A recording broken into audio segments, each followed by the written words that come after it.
Okay, so we're going to talk about generating functions, and the first question is, what is a generating function? Well, it's a function, and we're going to start by looking at the one variable case. So in the one variable case, a generating function is going to be a function of the form f of x equals summation a sub n x to the n. So an example of a generating function, you could have something like, of course I don't have to use f, I could have a of x equals the sum of 2 to the n x to the n.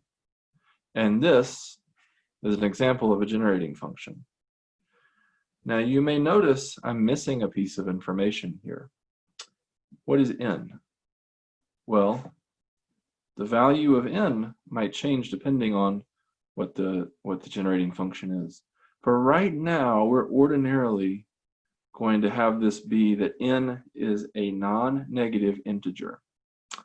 So n is going to be an integer that is 0 or greater. And that's probably what you're familiar with when you've seen these power series before in Calculus 2.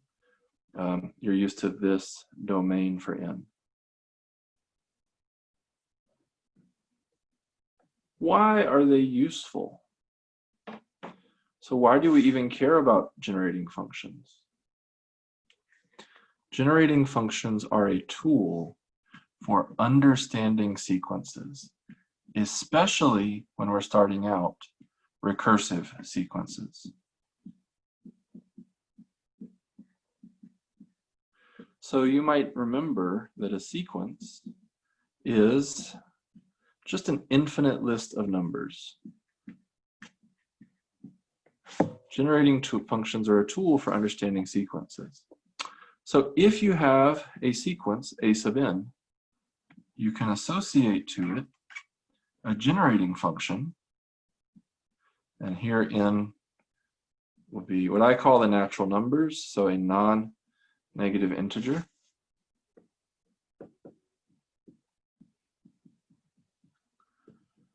But if I have a sequence, I can associate to it one of these summations, a sub n x to the n.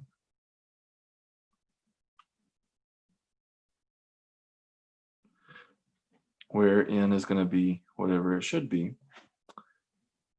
Now, this is a generating function.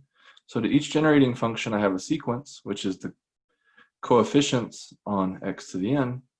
And for each sequence, I have a generating function.